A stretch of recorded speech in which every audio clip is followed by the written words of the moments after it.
Welcome to Punch Keys Podcast. I'm Poppy Minix, your co-host, bringing you blunt talk for the fiction novelist. And I'm Cass Kay, your other writerly co-host. If you love to ramble about writing and need a tribe, you found us. Are you ready? We're uncorking now. Let's talk about punching those keys. It is the best time of the week. Punch Keys Podcast time. Poppy Minix, how are you? Great. I am great. Yes. That's fabulous. I'm glad that you're great.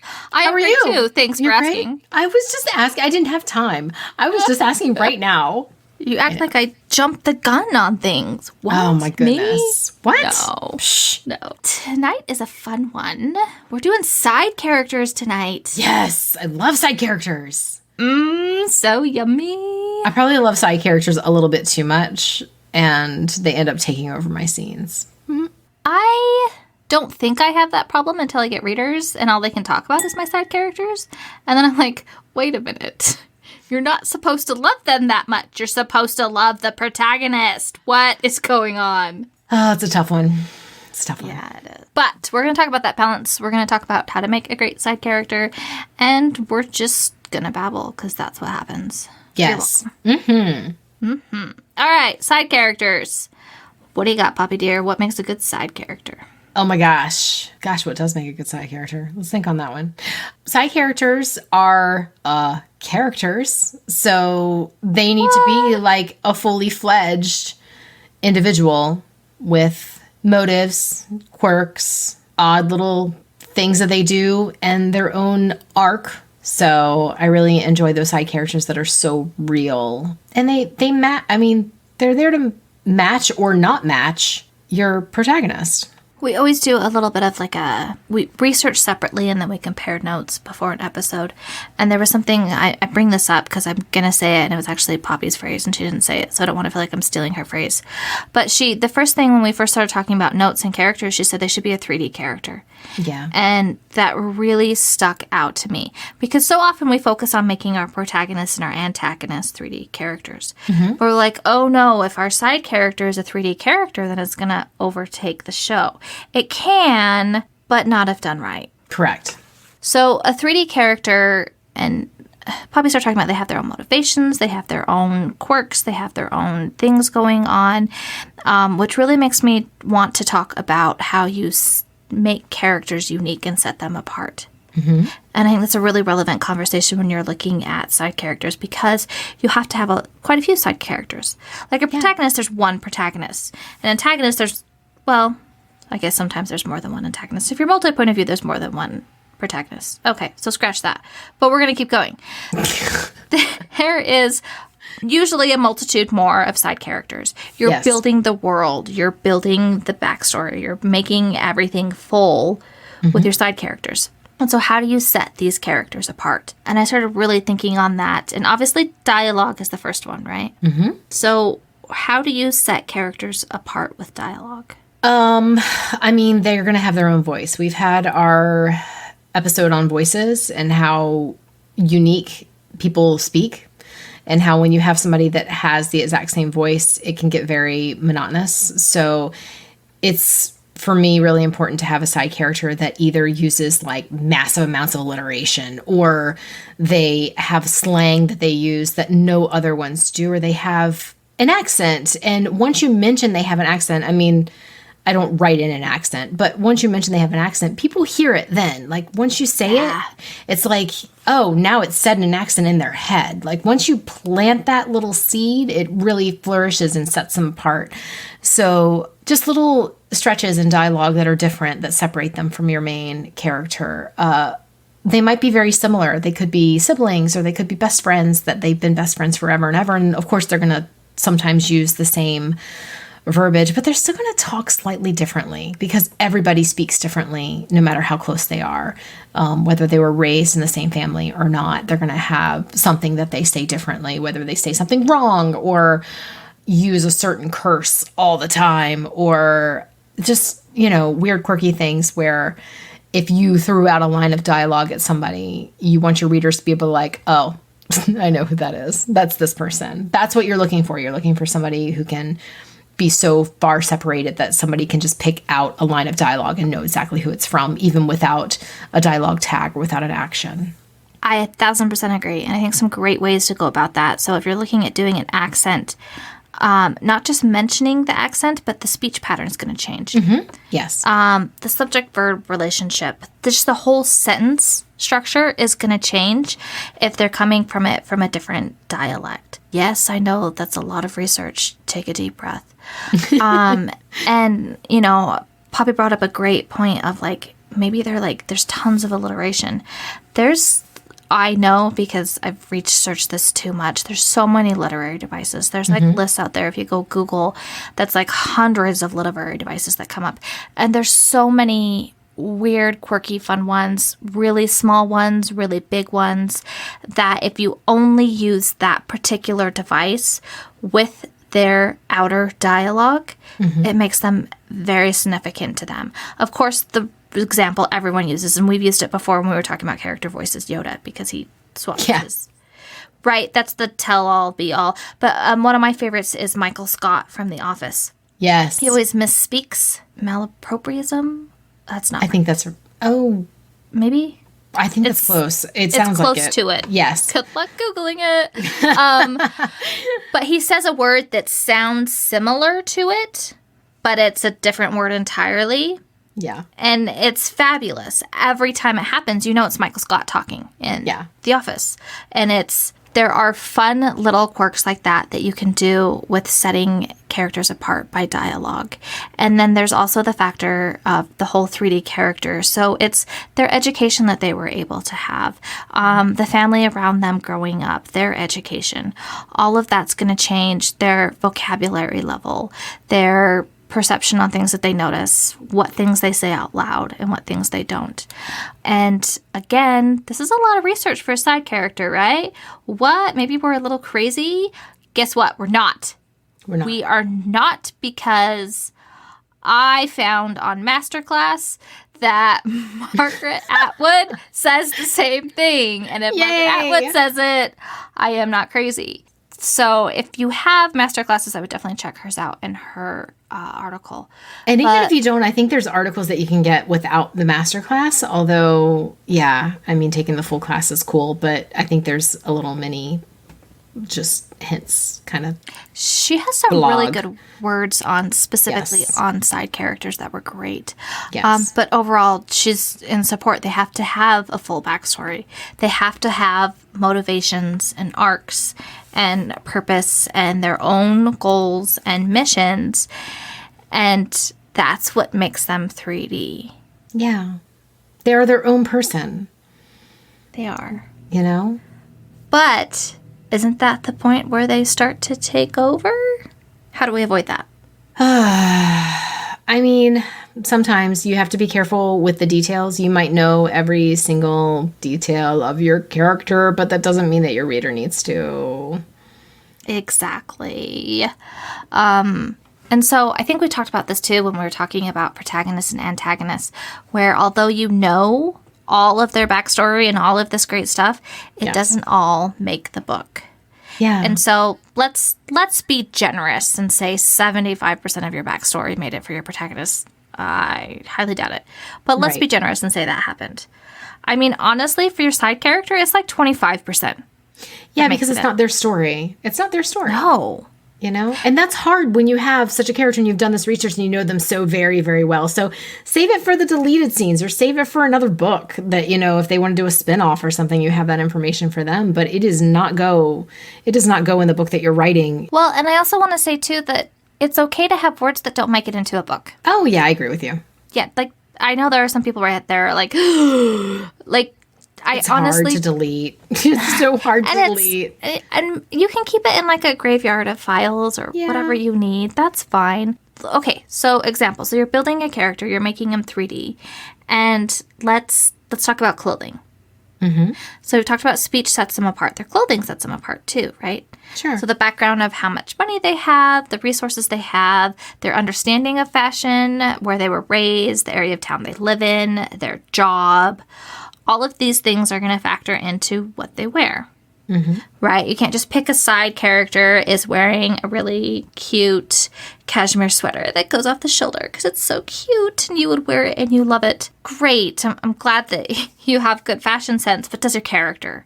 What is it saying about your character? Yeah. And so you go through all of this effort to be in your character's head and you're like, I love that sweater, but my character is anti-cashmere because it's, I don't know, harmful to something in the environment or an animal or something, and there's some activists, and so they would totally be against it. And you've gone through all of this effort.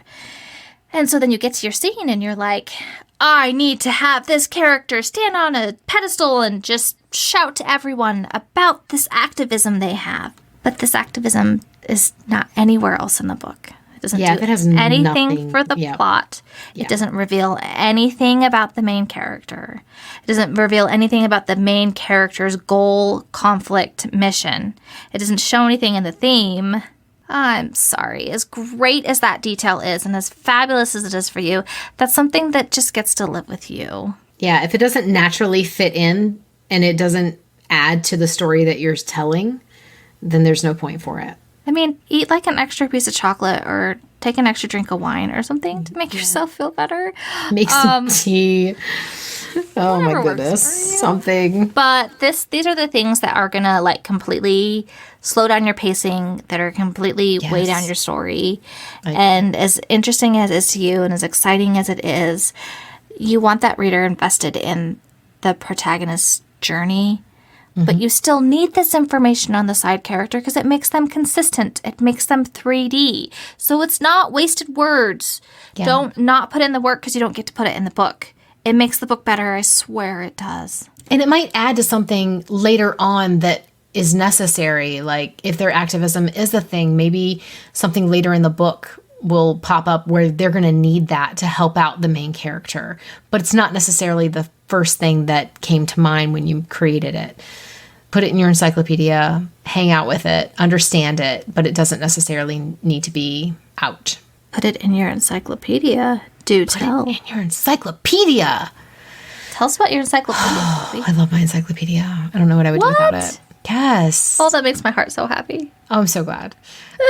Whenever I start a book, I have an encyclopedia. I think we talked about this briefly in the organization episode. You mean the organization episode that has hardly any listens? You guys do not like organization topics. Organization can be very scary, but I will tell you, it will help you and save you a whole lot of time and a heartache when you can't figure out what age your side character is and all of a sudden you need to know it. Because you put it in your encyclopedias. Don't have to go through 2-3 chapters of information to try and find that because it's in your encyclopedia. Exactly. Because you're going to need to reference back stuff to remain consistent. Because consistency is just absolutely ginormous in your books. Because when your character does something that is not within what they do, or all of a sudden they're 20 when you had them as being 32 before, people are going to remember that. And your encyclopedia will help tremendously with that. So make sure that you have these little tiny details, even if you don't even mention the details. If you don't mention physical attributes, which is totally fine, that doesn't mean that you don't know it. So, for whatever reason, that stuff comes up, what curses they use, little tiny things. They're horribly afraid of spiders, and all of a sudden they're catching spiders or they're hanging out with a spider because they were camping. That is not consistent. And you're going to have to go and find these things. I love putting phobias into encyclopedias. So I like to think of a story as like a bubble that you're in. Mm-hmm. And everything has to be consistent within that bubble. Everything has to stay the same. As soon as you have a detail or a character or something goes out of the consistency within that bubble, you break the whole bubble. Not just the one little section right there and there's a little tiny hole that you can put a duct tape on. You shatter the whole believability of this world. You do. You pop everybody out of the reality they were living in, which their reality was your book. And now it's gone. So that's why these details and knowing the backstories of characters and keeping track of those details through whatever system you do, if it's, encyclopedia, people call it like a character chart, people call it whatever you want to call it. It makes it, and it's so heartbreaking to be like, oh, there's information that's not in the book. It's not so much that the reader needs the information in the way that you do. It's about maintaining that bubble. It's You know, it's like you're Pauly Shore and we're in Biodome. Right? And so not like Pauly Shore is like anti-encyclopedia. He wants to break this reality, and your job is to keep him contained.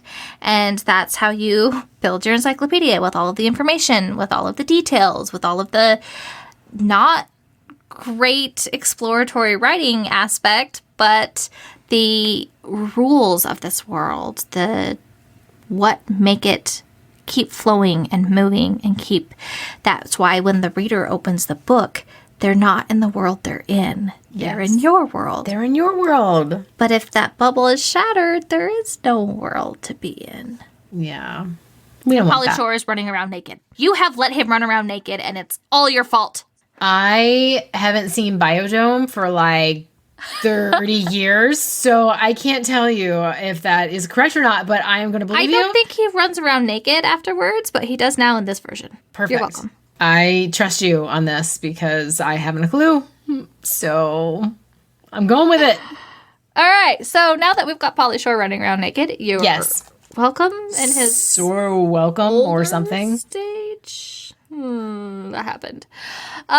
So you have to build out your side character as extensively as you do your protagonist, but you don't get to share as much. I know it hurts. Just take a deep breath. You got this. But there's cool things you can do with side characters besides not share all of their details. Yeah. And one of those cool things is they're really good at pushing boundaries and lines. Yes. That's something that I think Poppy has more to say on. Oh, is it now? Well, this was like your entire thing, and it's really good. And she's got great thoughts on this that I really agree with. I was trying to think about why side characters, some of them are just so absolutely compelling. And I think the reason is because it's so easy to write a side character as pushing the lines of something, whether it be exuberance or sorrow. There's just so many ways to do it. I mean, think about Eeyore, right? Eeyore is like that character. Sad, depressed, but everyone loves him. I don't hate him. I think he's fantastic. I hate him. I think he's absolutely a scene killer. I wish he would go away. But there are so many who love it because it's like... But I also don't like Tigger, so... Yeah, okay. Well, that's fair. So, you have these zany side characters or these characters that are just sad and lonely, but they're there for a purpose because sometimes people get sad and lonely and he's still loved by everybody. And so they wouldn't make it as a main because it would be really hard to be in that POV all the time, right? That's a great point. It'd be very difficult to be, while I think Luna Lovegood is a phenomenal, quirky, amazing side character that is completely and utterly compelling, I think for me, it would be difficult to be in her POV the whole time. So Harry is the obvious choice for a main character. But it doesn't make her less. It makes her so much more because she's able to be this quirky, odd character that is just like... says really unique, odd things, and you're like, what is in your head, woman? But that's the curiosity and the fascination of it, and it would lose that luster being in it constantly. And so these characters do add such shiny, bright sparkliness, and I really enjoy all the lines that you can push really hard into gray characters and characters that maybe aren't all that nice, but they really bring something to your main character and show the differences between, or show the likeness. I mean, there's so many different ways that you can play a side character where they are just an utter fascination when they walk onto the scene, but it's because they're showing something. It's because that they are so very different from your main, and it shows so much about your main character when they're in that scene. I really enjoy that. I 1,000% agree. Let's take that example of Harry and Luna Lovegood. And I think it's a great, great example because your side characters don't always have to be the shiny one. It all depends on what you're working with, and your base is always your protagonist, right? And so your protagonist of Harry isn't like a super, I don't know, glittery, quirky, happy Tigger. Right. I mean, he's probably more Eeyore than anything. Well, he's had a rough life. So you instantly connect with the fact that he needs somebody to help him out a little bit. He just needs a break. So that's the core you're working with. So when you build characters, your side characters should always be looking at your protagonist as their core. Yeah. So if you have a protagonist who has an Eeyore tough upbringing core, you don't need a lot of side characters around that are compounding on top of that, right? You need some different side characters that are going to bring some quirk, that are going to bring some humor, that are going to bring some sassiness, that are going to bring some aloofness, things that, like, he's super aware of everything. He notices everything, but he never speaks his mind. Yeah. He's like, he always holds everything in. So he's going to need a side character foil, which means his tendency is to keep things bottled up, right? So he's going to need a side character that speaks loudly and says everything. That's Hermione, right? Hermione Granger. Yes. Combining her names. Guys, I have not read the Harry Potter books, so I'm really working with this metaphor. It's been a long time since I read them, but I love every one of them. I've tried the first several times. I've tried the second several times. I can't. I need characters my age. But that's okay. I get it. I have watched the movies, so I understand the characters and the concept. Does that count? Yes, you do. Yes. But that's what you're looking at. So it's not always like, oh, your side characters have to be this or that. It's dependent on what your protagonist is. And it doesn't always have to be the opposite, the foil. Sometimes, like Poppy was saying, it can be one that goes along that's complementary. And that's because your side characters, they either have to be like a ride or die Thelma and Louise, or they have to be a complete opposite, and they're highlighting a theme, or they're pushing the protagonist to do what the plot needs them to do. Yes. Those are. I'm sure there's variations and different things, but those are the two. Like, if it's like a solid side character that's in a lot of the book, they need to follow one of those two paths. Yeah. There are going to be some side characters that don't have big arcs, that don't learn a lot and reveal a lot, because they're showing different things about the world. And that's when you can go into side characters that have different skill sets. And this kind of goes back to how to set characters apart. They're not all going to know about the quality of manure in the nursery for plants. Right. I mean, I know it's a super weird example, but that's something that's relevant in my stories. There you go. They're not all going to know about the quality of soil within the town they're in and what's needed for what plants to grow or what to happen. If every side character knows that, then there's no distinctiveness. But you need that information as a piece of puzzle for your plot line in the end to make sense, right? Mm-hmm. Yes. So you have to pick one side character that delivers this information. The side character doesn't have to be a Hermione Granger. It doesn't have to be a main. It can just be a side character that's in a couple scenes, and they can have a flat arc. Mm-hmm. They don't go through the whole journey. But they have a couple scenes that they're in. And if you're series writing, they can have an arc in later books. If you're not series writing, then they can just be a flat arc character. Yeah, they can just be that character that everybody wants to have a main, and the mystery continues. I love it. And the flat arc, I was thinking about it more after reading those articles by Margaret Atwood. She kind of talks about that, so definitely check those out if that's something that's speaking to you. But she does recommend that the majority of your side characters have an actual arc. If you're playing with the flat arc, it should only be a few characters, like a minimal amount of characters that have it. Because it's just not interesting. You need interesting characters. You don't have to have a character that someone loves or hates, or you'd have to have them interesting. Something about them that's unique. And something I really think that makes them interesting is their interactions with your protagonist. Oh, for sure. I mean, that is like the point of your side characters, is to create interest within the story and to show a different perspective and intriguing situation to reveal something about your protag or your antag. It should reveal something about them, or it should be a companion throughout the journey, or whatever it is. It has to give forward movement. And that kind of goes back to looking at details. Like, if you have a scene where your side character is leading the scene, you have to step back and look at why and what's your protagonist's place in it. What is your side character offering? Is it revealing something to the protagonist or about the protagonist? I think either answer is okay. Sure. Or is it just them accomplishing the goal? then you've got a side character that's kind of overtaking and you've forgotten their role isn't quite the lead. Yeah. But man, sometimes they can stomp in and just take it all over and be like, it's my show now. And it's like, no, go away. It's hard to kind of get them to rein themselves in. I have that when I'm drafting.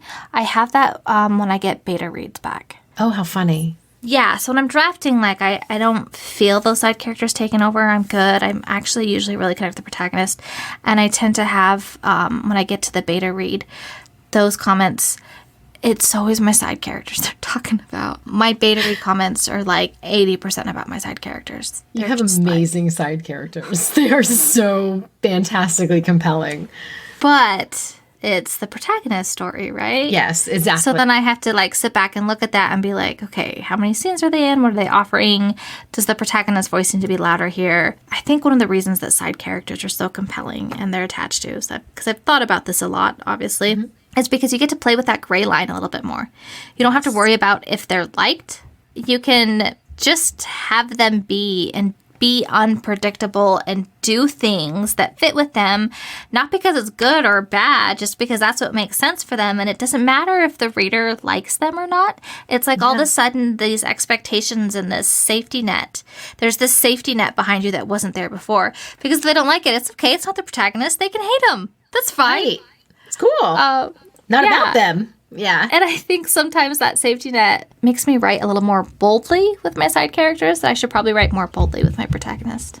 Well, I think sometimes it brings the boldness of your protagonist out as well. If your side characters are doing what they're supposed to be doing, it gives a perspective that maybe you don't see entirely in your protagonist and a side. And it could also those moments. Yeah, and it can also like really poke your protagonist into action if you have like a wrecking ball side character that's like, no, we're going to go do this. It's like, God, I don't want to do this. No, but we're going to. We're going to go do it right now. We're going to do it with enthusiasm. And they're like, I'm not enthusiastic. And it's just like so much fun to watch these interactions. Gosh, I just love it. And those moments are key for when you need something to happen plot-wise that your protagonist wouldn't believably do in character. Yes. Like if you have to break your protagonist's character and normal behavior in order to make what happened you need to happen with the plot, stop for a second and look at all the side characters around. Yep. How can they further that plot point and drag your protagonist with it? Because then you get to keep the solidarity, like the solid whole of your character. Yeah. And that's kind of one of the purposes of a side character. Absolutely. Are they going to like pull a Samwise and make them go on to deliver the ring? Or are they going to, be like, oh, no, you can't do that. Oh, yeah, watch me. Like, how are they going to poke them into action? Because it does help. And it gives a good perspective of them, too. They can call them out. Oh, yeah. Like, you're being an idiot. Did you know that? Did you know you're being an idiot? You're being a coward. Move forward. Go. I think, too, there's something I really like that Poppy mentioned. It was a different perspective. And I think that's really something to keep in mind when you have characters in a scene. They all are coming at it with different goals and motivations. And they're all coming at it with a different background and different experiences. Yes. So they all see it differently. Yeah. And that's if it's done well, that's such a beautiful reminder that your protagonist can bring. Or not your protagonist, your side character, sorry. It is. Yes. They can see, what seems so obvious when you're a protagonist. Of course we have to kill the dragon. Of course the dragon needs to die. He's eating virgins, and we need virgins to give babies to us later on in the world. I don't know. Wow. That was good. We're going to protect these virgins, right? Dragons need to die. Stupid dragons. Okay. But then if you have a side character who's like, okay, yeah, I don't want the virgins to die either, but these dragons actually don't know any better. They've been told that that's the only thing they can eat that they're not allergic to. They've been told they have a high allergy to anything besides virgins. This side character has just revealed this whole other level in perspective to go with this story that was not there before. No one thought about the dragon's allergies before. But now your side character's like, I was, Jungle Book Dragon Boy. So I know Yeah. this stuff, and now your story is better. You're welcome. And yes, and since your protagonist is highly allergic to peanuts, they totally understand that allergies are serious. And so it changes their, persuades them to go. This is the weirdest Peanuts and story virgins. ever. We just linked those up, guys. Obviously, we did. It happened. Yeah. Okay. That is I have something. the best examples, man. That was a good one. It was. But I meant the core of that message, Yes, absolutely. I think it was. which is they add a different angle to look at things, a different perspective. They can show things that your protagonist might not be ready to talk about or might not think about, where they can just bring a whole new perspective, not only to the entire situation or what's going on in the mission, but also to your protagonist, because they might have known your protagonist for far longer than your reader has. And so they're able to say, but what happened about this that meant so much to you? And they can deliver dialogue, which I use my side characters constantly to deliver backstory so that I don't info dump, because it's so easy to info dump. So I use my side characters often to be like, tell me a story. What happened here? Oh, is that like what happened with your dad? Maybe. And then all of a sudden your protagonist is thinking about their dad, and now they have these inner thoughts that they don't want to talk about, but now your reader is privy to those, which is really important maybe for your story. So as long as it's pertaining to your story, it's really fun to use your side characters as poking everything into place and trying to get the full story. And Or poking everything out of place, or so that poking your everything out of protagonist place. has to put it back into place. Yes, that too. Which is beautiful. That is beautiful as well. It's like, why must you destroy everything that I created and mess my whole world up? It's like, because it needed to be messed up, and here we go. So there can be a lot of joy in that, in writing those type of characters. And they're fun and just chaos when your protagonist needs order, or the opposite. And maybe they're the steady hand that your protagonist needs to not fly off the universe. So also fun. I also want to bring up too, so we're talking about using side characters to fill the world, right? And to fill your protagonist's life, fill your antagonist's life, so that it's not just them in this universe, it's a whole world. It makes it feel full and complete. And all worlds should be diverse. Yes. So make the effort to sit back and look at, are you showing diversity? Do you have a variety of people? I don't care what type of variety is, but they shouldn't all be one type. Yeah. And so take a look at that, and take a look at that too with their backstories and how that changes their perspective, their every detail we've talked about, and things we haven't talked about. I wanted to talk about emotional triggers, character tics, physical tics, and reactions and things, how all of these things change depending on the upbringing that you had and what you've gone through. And so understanding your society and your hierarchy and where everyone's at in it, you should have people of all flavors from all parts of the hierarchy that are represented in your side characters, for sure. Yeah. Yes. In a non-stereotyped way. But yes, absolutely. Yeah. Which, if we're doing 3D full characters, Yeah. Then you should be. they shouldn't be stereotypes. Exactly. I agree. So, yeah, if you have full characters who have purpose, who have a life, who have goals, who have an arc, I'd be hard pressed to see a character that's just a stereotype if they're all of those other things. Exactly.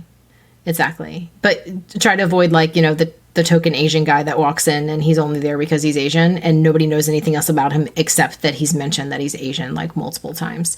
Like, Oh, and he what, needs like a he's- story. Yeah. He's just, the Asian guy. It's just the guy who hangs out and he's Asian, right? So maybe not make all of your flat arcs be your Right. diversity. Yeah. Bring that in, though, because, our world is diverse. And even if you are in a predominantly, if you're in an area that is all not as diverse as others, you still have other means of diversity. There are people in your community who are deaf or who are, disabled in some form. And, that's all really important as well, to make sure that everybody's kind of understood as it being a full world. I mean, obviously, diversity can cover sexual preference, can cover skin color, culture, all of that stuff, but can also cover disabilities, like Bobby mentioned. It can also cover religious preferences or absolutely. just a gender identification. Age. Gender identification, which is different than sexual preference. Absolutely, yes. And so all of these things are how, like, these are the flavors of people. This is what makes a 3D person. How they fit in society and the different parts of society and their passions and who they are and how they identify and how society identifies them. These are all things that add like a real person instead of just a flat person on the page. Yeah, I agree. And then if your characters are 3D, then your story starts to be 3D, which is does. Yeah, I think that's good stuff. I like that a lot. Okay, so side characters. Basically, the conclusion is that you have to do the same amount of work that you did for your protagonist and your antagonist, and I don't feel bad. Do. Yeah, do it anyway. I know it's important. Make sure that they have that awesome interest points of being diverse and different and poking at your protagonist, and they have their own stories and their own missions and their own quirkiness, their own dialect. Man, it's really fun. I mean, once you start, I swear, I don't know about you all, but I am utterly addicted to making characters. So many that sometimes I might just have a folder that's like characters I haven't used yet, but really need a place, need a home, because it's just sometimes they just pop in and I'm like, oh my gosh, I can't get away from this amazing person that I've just created. I'm a little bit slower of a character developer. I'll have a smaller cast list. But I will definitely have I sit with them longer as like for each project. Like if I have a character, it's because I've sat with them for a while and they have a project. I very rarely have straggler characters that don't have a story. I had a couple, but I don't anymore because Poppy snagged them up. So give them to me. Yes. Love them. Yes. And I think we've talked about it. We will find you a good home. Yes. Poppy and I have a book that we are co-authoring together. And she snagged my side character, my straggler characters. Are amazing, and one is not a side character at all. They're an incredible protagonist, and I love the heck out of them. And we're having an absolute blast writing this together. It's been really, really fun. It is super fun. So speaking of which, when we talk about stuff like this, different things that we're doing, if you're interested in hearing more about like co-authoring, if that's something you want, or if there's something we hit that we don't go in deeper with, give us a little shout out and let us know that you want to know more about a topic. And, we pretty much talk about everything once we cork that bottle. So just let us know. Yes. Yeah, we get going and we're just happy to talk. We do. And sometimes we're talking, I don't know, for about 3 hours before we actually hit podcast time. And we're like, maybe we should be recording this. Oh, yeah, we probably should. Whoops. I don't know what you're talking about. We just are utterly obsessed with writing and talk about all the things. So it's really great. Which hopefully you are too. And hopefully you're going to go and be like, that's it. I'm going to make this amazing 3D side character that furthers this place I was stuck and I couldn't get the plot to move forward where it needed to. And if I have this character now, I can. And go write it now. Go punch the keys. Yes. Are you doing a challenge? I do want to do a challenge. Okay. So your side character challenge. Yay! Side character challenge is I want in, let's say, how many words is a tweet? 246 characters, I think. Oh, that's or something of the sort. I'm not giving you guys that many. I want to know in 20 words. Ooh, that's tough. I want to know in 20 words.